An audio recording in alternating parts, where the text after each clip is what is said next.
رسول اللہ صلی اللہ علیہ وسلم نے فرمایا، اللہ تعالیٰ صرف وہی عمل قبول کرتا ہے جو خالص اس کے لیے ہو اور اس سے اللہ کی رضا مقصود و مطلوب ہو۔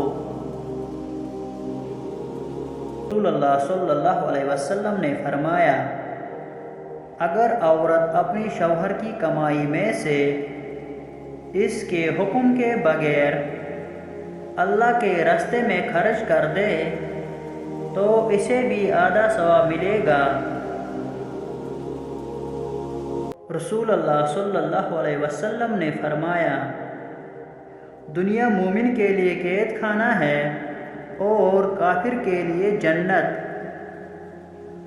رسول اللہ صلی اللہ علیہ وسلم نے فرمایا، تم فتنوں سے بچے رہنا کیونکہ اس میں زبان ہلانا تلوار چلانے کے برابر ہے۔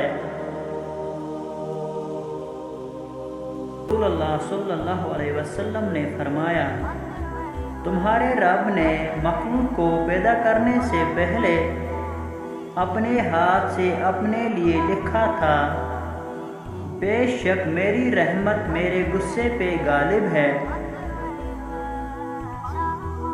حضرت علی رضی اللہ عنہ نے فرمایا، دل میں تمہارے دعا کا خیال تب ہی آتا ہے جب اس رب نے ان کو قبولیت کا درجہ عطا کرنا ہوتا ہے۔